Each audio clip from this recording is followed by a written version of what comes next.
One of the kinds of items I get in for review from time to time are guitar parts. Things like pickups, tuners, bridges, you name it. At this point, my personal guitars are pretty much where I want them, so the thought of ripping them apart for a review kind of bums me out.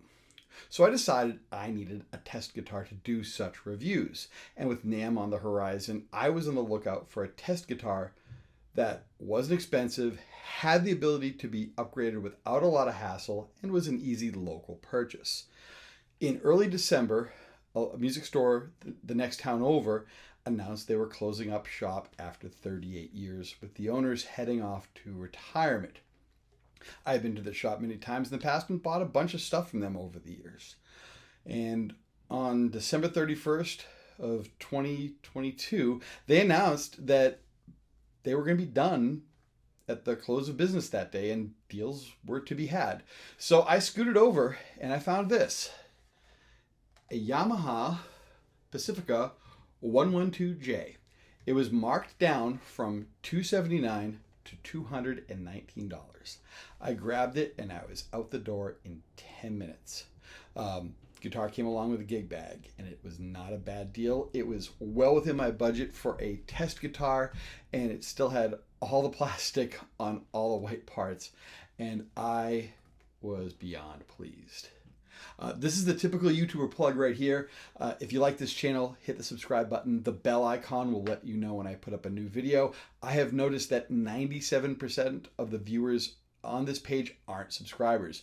I don't know if I'm showing up on your feeds on a regular basis with the YouTube algorithm driving things, but if you subscribe, you'll be sure not to miss any future videos. And if you like this video, click the thumbs up button. And if you want to share this, there's a button for that as well.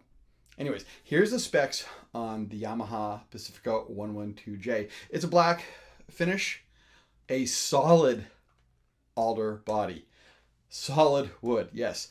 A maple neck, rosewood fingerboard, single hum pickup configuration, a 5-way blade switch, master volume, master tone, a vintage style tremolo system. This model has been around for at least 2 decades. I remember a friend of mine buying one of these to learn guitar back in around year 2000 or so. And I think back then he paid about $200 for it. And back then the one he got was impressive and it was a nice guitar. It played nice. And it sounded better than a lot of other inexpensive instruments back then. And this guitar now plays absolutely amazing and still can hang. I mean, this is certainly an inexpensive instrument and it's not a cheap instrument. Yamaha has always had great build quality. I've had one of their basses for many years and every one of their guitars I've gotten in for review has always been top notch all around. The build quality, the sounds, the features, and the overall value. And this guitar is no exception to that. This still has a factory fresh set of strings on it. These feel like 9s, so a setup with Diodario 10s is definitely in order. But fresh off the rack, it's still really well sorted otherwise. So this is going to be the test mule, like I said. But to start the whole process off, we're going to do a very simple upgrade.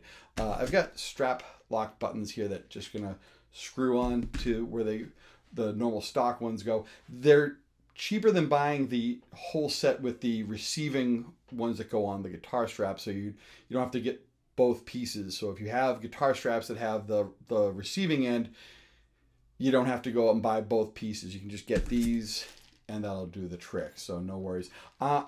Got these from Amazon. I'm gonna put the link in the area below, so if you're interested, you can check them out. They're relatively inexpensive comparatively to the complete set. This is probably the last time you're going to see this guitar in its natural state, as it's probably going to go through all sorts of changes in the future, but that's the point. It's a very simple and very common type of guitar where upgrades are probably going to be very noticeable, and it's a really good example of making a good guitar great. So I'm looking forward to the stuff we can do with this. So let me know in the comment section below if you have any suggestions for mods and upgrades for this guitar. I'd love to hear from you all. Thank you very much for watching. I'll see you soon. Take care.